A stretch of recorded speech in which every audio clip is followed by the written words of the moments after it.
మన ప్రభువైన యేసుక్రీస్తు నామములో మీ అందరికి వందనాలు. దేవునికి స్తోత్రం. దేవుని మాట్లాడిందాం సేపు. బైబిల్లో యాకోబు భక్తుడని ఉన్నాడు. యాకోబు భక్తుడికి 12 మంది కుమారులు, కుమార్తె. అయితే ఈ 10 మంది ఓ పార్టీ యేసేపు అని ఉన్నాడు. యేసేపు దేవుని ఎంత భయభక్తులు కలిగి ఉన్నవాడు. అన్నమాట. ఈ 10 మంది అన్నలు ఉన్నారు కదా, అన్నలో చెడు పనులు చేసేవాళ్ళు. వాళ్ళు ఏ పని ముడితే పని చేస్తుంటే యేసేపు వీళ్ళు చేసిన తప్పు పని అన్నీ వాళ్ళ తండ్రికి చెప్తూ ఉండేవాడు.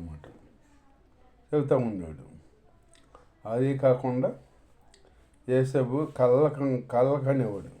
కళ్ళు కని ఆ కళ్ళలో వాళ్ళకి వివరించి చెబితే అన్ని పనులు పడుకుని ఉన్నాయి, నా పన్ను ఉంది అని అట్లా చెబుతూ ఉండేవాడు. సూర్యచంద్రులు కడ నాకు నమస్కరించారు అన్నట్టుగా చెప్తాడు. చెబితే ఈ కళలు చెబుతుంటే ఒకసారి ఈ 10 మంది అన్నలో యేసేపు మీద పగపడతారన్నమాట. వీళ్ళు చేసే చెడు పనులు తండ్రికి తెలియబడుతున్నాడు. అది కాకుండా మళ్ళీ కళలు కానీ మీ పనులన్నీ నాకు సాగిలు పడతాయి అంటే ఆ 10 మంది అన్నలో నాకు సాగిలు పడతారు అన్నట్టుగా చెబుతుంటే అతని మీద పగబట్టారు. వీళ్ళు పగబట్టి యేసేపుని ఒంటరిగా దొరుకుతాడేమో అని చూస్తున్నారన్నమాట. ఇట్లా ఉండగా ఈ 10 మంది గొర్రెల్ని కాసుకుంటా ఒకసారి ఏదోనికి వెళ్తారన్నమాట. అక్కడ కాతారు.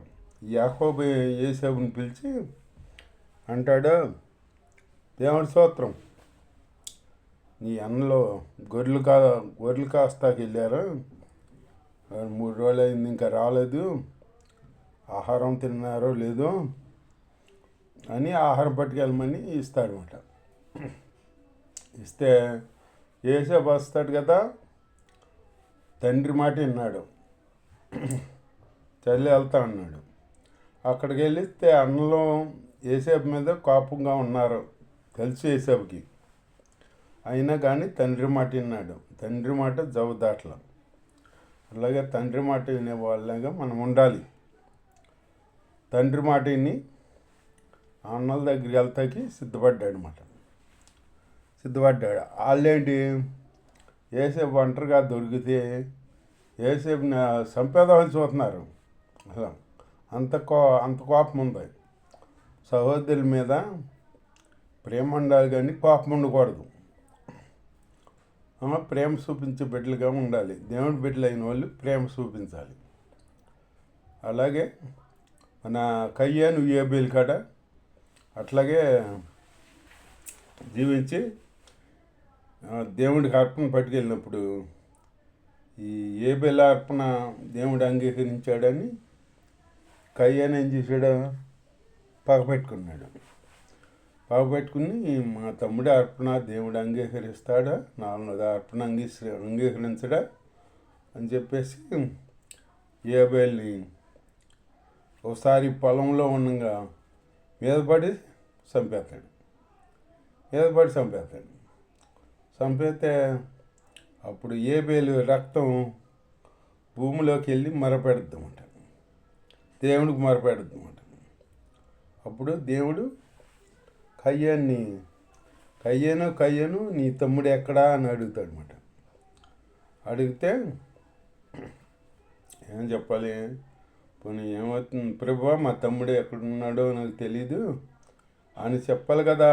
చెప్పకుండా నా తమ్ముడికి ఏమన్నా కావాలవాడినా అని చెప్పాడు. దేవుడికి ఎదురు చెప్పాడు మాట. అడిగేది ఎవరు, దేవుడు, మనుషులు కాదు. మనుషులకైతే ఎదురు చెప్పచ్చు, దేవుడికి ఎదురు చెప్తారా? చెప్పి మనం ముందుకెళ్ళమా? ఎదురు చెప్పాడనమాట. చెప్పేటప్పటికి అప్పుడు నీ తమ్ముడైన ఏబేల్ని ఏం చేసావు? నువ్వు చంపేసావు కదా, నీ తమ్ముడు రక్తం భూమిలో నుంచి నాకు మొరపెడుతుంది అని చెప్పాడనమాట. దేవుడి స్తోత్రం, హల్లెలూయా. అప్పుడు కేవలం ఒక మాట గురించి చంపేసాడనమాట. ఏంటి? అసూయ.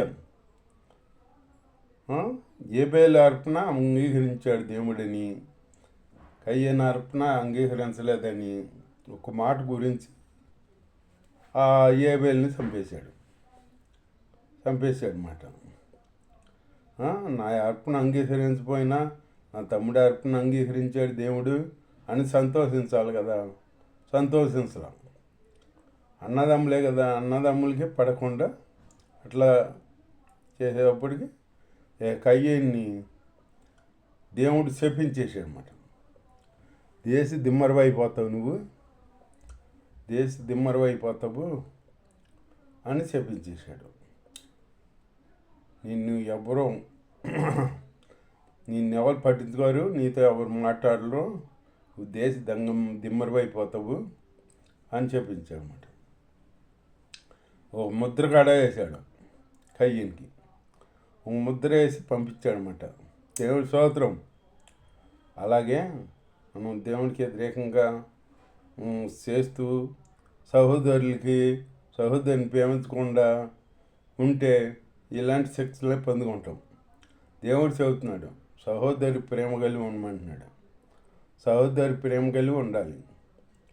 మనం ప్రేమించే బిడ్డలుగా ఉండాలి, ద్వేషించే బిడ్డలుగా ఉండకూడదు. మనం శపించే బిడ్డలుగా ఉండకూడదు.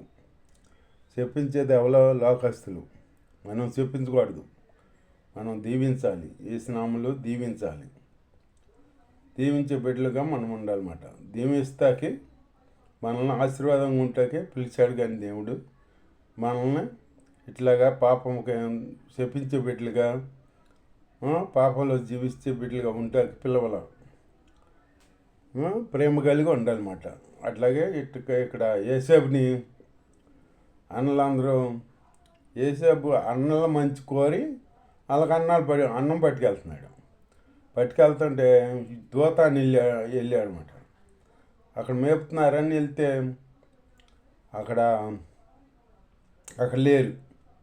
లేకపోయేటప్పుడు అటు ఇటు చూస్తుంటే ఒక అతను కనపడ్డాడు. అక్కడ కనపడితే అతను అడిగాడు, ఇక్కడ ఎవరన్నా గొర్రెలు మేపుతూ చూసావా అంటే, అప్పుడు ఎక్కడికన్నా వెళ్తాం అనుకున్నారంటే, అక్కడికి ఓ సాటుకి వెళ్దాం అనుకుంటున్నారా అని అనుకుని మాట్లాడుకుంటే విన్నాను అంటే అక్కడ బయలుదేరాడు. మళ్ళీ అక్కడ బయలుదేరితే అంత లక్కన ఉండగానే యేసేపు కనపడాడు. కనపడేటప్పటికి వాళ్ళు అనుకుంటున్నారు, కుట్రపడిన వాళ్ళు. ఇప్పుడు మంచి మనసు ఉన్న వాళ్ళు మంచిగా ఆలోచిస్తారు, మంచి మనసు లేని వాళ్ళు ఎట్టగా చెట్టుగా ఆలోచిస్తారు కదా.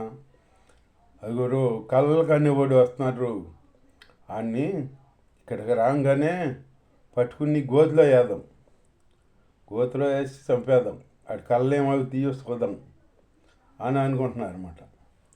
దేవుడి స్తోత్రం అని యేసేపేమో వాళ్ళ మంచి కోరి వాళ్ళ భోజనం పట్టుకెళ్తే వాళ్ళేమో యేసేపు చనిపోవాలని చంపేద్దామని ఆలోచిస్తున్నారు అనమాట.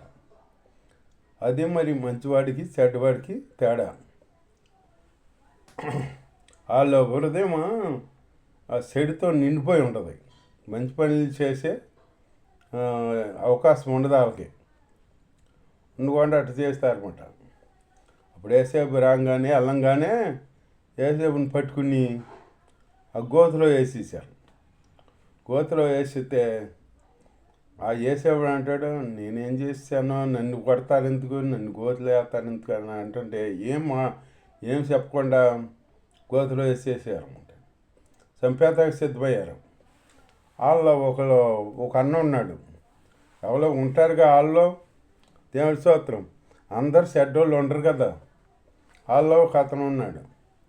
అతనుండి ఇతను మన తమ్ముడు, ఎంతైనా మన తమ్ముడు కదా, మన రక్తం పంచుకొని పుట్టినోడు, అతను చంపితే మనకేమవుతుంది అని, అదిగో ఇస్మాయిల్ వస్తున్నారు, ఇస్మాయిల్ వాళ్ళకి అమ్మేదాం, తీసుకెళ్ళి వాళ్ళకి అమ్మేదాం, మనకు డబ్బులు వస్తాయి, 28 నాణ్యాలకు అమ్మేదాం, మనకు డబ్బులు వస్తాయి, ఇక ఇతని గొడవ మనకు ఉండదు, మనకు డబ్బులు వస్తాయి అని చెప్పాడు. చెబితేను సర్లే అని ఇక అతని మాటని మళ్ళీ గోతిలోంచి లేపి ఆ ఇస్మాయిల్కి అమ్మేస్తారు, తీసుకెళ్ళి ఏది 28 నాణ్యాలకు అమ్మేస్తారన్నమాట.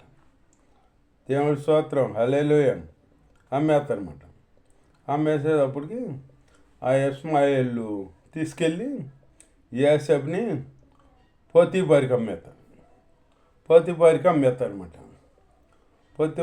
అమ్మేస్తే ఆ పోతీఫరు తీసుకెళ్ళి యోసేపుని ఇంట్లో పనివాడుగా పనులు చేపించుకుంటాడు అన్నమాట. దేవుని స్తోత్రం, పనులు చేపించుకుంటాడు. అక్కడ పోతీఫరు ఇంట్లో ఉన్న పని వాళ్ళందరి మీద యోసేపుని ఇన్ఛార్జిగా పెడతాడంటే పైవాడిగా పెడతాడు. ఎందుకంటే యోసేపు చేసే మంచి పనులు నచ్చుతున్నాయి పోతీఫరుకి. అందుకనే యోసేపుని పైవాడిగా అందరి మీద పైవాడిగా పెడతాడనమాట. పెడితే ఒకసారి అక్కడ ఒక కార్యం ఒకటి జరుగుద్ది. ఈ పోతీఫరు భార్య ఉంది కదా, పోతీఫరు భార్య యోసేపు మీద కన్నేసి యోసేపు అంటే ఇష్టపడుద్ది అన్నమాట. ఇష్టపడి యోసేపుతో మాట్లాడాలని తిరుగుతూ ఉండదు అన్నమాట. పని వాళ్ళు అందరూ ఉంటారు కదా, కుదరదు. ఒకసారి ఈ పోతీఫరు ఎక్కడికి ఊరు వెళ్తా దేవుని స్తోత్రం, హల్లెలూయా, అన్నీ యోసేపు చేతికి అప్పగించి, నువ్వు చూసుకో, పెద్ద పనివాడు కదా యోసేపు, నువ్వు చూసుకో ఇవన్నీ అని చెప్పి, నేను పలాని పని మీద వెళ్తున్నాను, నేను వచ్చేదాకా నువ్వే చూసుకోవాలి అని చెప్పి వెళ్తాడు. వెళ్ళేటప్పటికి ఈ పోతీఫరు భార్య ఎన్నాళ్ళ నుంచో ఉంటుంది కదా, చూస్తూ కన్నేస్తాం. ఈ యోసేపు లోనంగా ఒకసారి వెళ్తుంది, లోనికి వెళ్ళి సొక్క పట్టుకుని, యోసేపు సొక్క పట్టుకుని నాతో శయనించమంటుంది. నాతో శయనించి నా కోరిక తెచ్చు, ఈ జీతం పెంచేదాటి చేతనా అని అంటుందన్నమాట. ఎవరు చూతలేదు, ఎవరు లేరు అని అంటుంది.